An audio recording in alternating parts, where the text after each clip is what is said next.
പൂപ്പാറയിലെ പന്നിയാർപ്പുഴ കയ്യേറ്റം 89 കെട്ടിടങ്ങൾ മണ്ണടിഞ്ഞു തുടങ്ങുന്നു.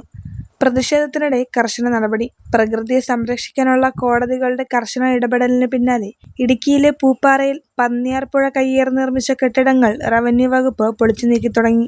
വർഷങ്ങളായുള്ള നിയമ തടസ്സങ്ങൾ നീങ്ങിയതോടെയാണ് ഹൈക്കോടതിയുടെയും സുപ്രീം കോടതിയുടെയും ഉത്തരവ് നടപ്പിലാക്കാൻ ജില്ലാ ഭരണകൂടം സജ്ജമായത്. 29 വീടുകളും 60 വാണിജ്യ സമുച്ചയങ്ങളും ഉൾപ്പെടെ 89 നിർമ്മിതികളാണ് നിലംപൊത്തുന്നത്. സംഘർഷ സാധ്യത കണക്കിലെടുത്ത് ശാന്തൻപാറ പോലീസ് സ്റ്റേഷൻ പരിധിയിൽ നിരോധനാജ്ഞ 144 പ്രഖ്യാപിച്ചു.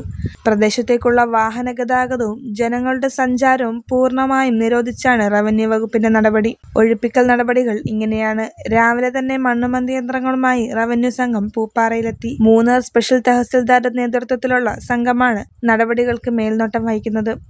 ആദ്യഘട്ടത്തിൽ മുൻപ് തന്നെ ജില്ലാ ഭരണകൂടം സീൽ ചെയ്ത കടകളും മറ്റ് വാണിജ്യ സ്ഥാപനങ്ങളുമാണ് ഇപ്പോൾ പൊളിച്ചുകൊണ്ടിരിക്കുന്നത്.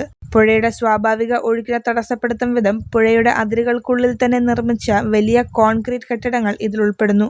രണ്ടാം ഘട്ടത്തിൽ താമസ സ്ഥലങ്ങളും വീടുകളും ഒഴിപ്പിക്കുന്ന നടപടിയാകും ഏറ്റവും വെല്ലുവിളി നിറഞ്ഞത്. കുടുംബങ്ങളുടെ ആശങ്കയും പ്രതിഷേധവും. ഒഴിപ്പിക്കപ്പെടുന്ന 29 കുടുംബങ്ങൾ വലിയ പ്രതിസന്ധിയിലാണ്. തലചായ്ക്കാൻ മറ്റൊരിടമില്ലാതെ എങ്ങോട്ട് പോകും എന്ന ചോദ്യമാണ് അവർ ഉയർത്തുന്നത്. കൃത്യമായ പുനരധിവാസം ഉറപ്പാക്കാതെ വീടുകളിൽ നിന്ന് ഇറങ്ങില്ലെന്ന് കുടുംബങ്ങൾ വ്യക്തമാക്കുന്നു. കഴിഞ്ഞ ദിവസം വൈദ്യുതി ബന്ധം വിച്ഛേദിക്കാനെത്തിയ KSEB ഉദ്യോഗസ്ഥരെ നാട്ടുകാർ കൂട്ടമായി തടഞ്ഞിരുന്നു. ഇത് കണക്കിലെടുത്ത് വൻ പോലീസ് സന്നാഹമാണ് സ്ഥലത്ത് ക്യാമ്പ് ചെയ്യുന്നത്. എന്തുകൊണ്ട് ഈ ഒഴിപ്പിക്കൽ നടക്കുന്നു? പന്നിയാർ പുഴയുടെ സംരക്ഷണം മുൻനിർത്തി ഹൈക്കോടതി പുറപ്പെടുവിച്ച വിധി നടപ്പിലാക്കുക എന്നതാണ് റവന്യൂ വകുപ്പിന്റെ ബാധ്യത. പുഴയോരം കയ്യേറി കൃത്രിമമായി ഭൂമി നികത്തി നിർമ്മാണങ്ങൾ നടത്തിയത് വലിയ പാരിസ്ഥിതിക ആഘാതമാണ് ഉണ്ടാക്കുന്നതെന്ന് കണ്ടെത്തിയിരുന്നു. വിധി നടപ്പിലാക്കാൻ കാലതാമസം നേരിട്ടാൽ കോടതി അലക്ഷ്യ നടപടികൾ നേരിടേണ്ടി വരുമെന്നതിനാൽ കർശനമായ നിലപാടിലാണ് സർക്കാർ.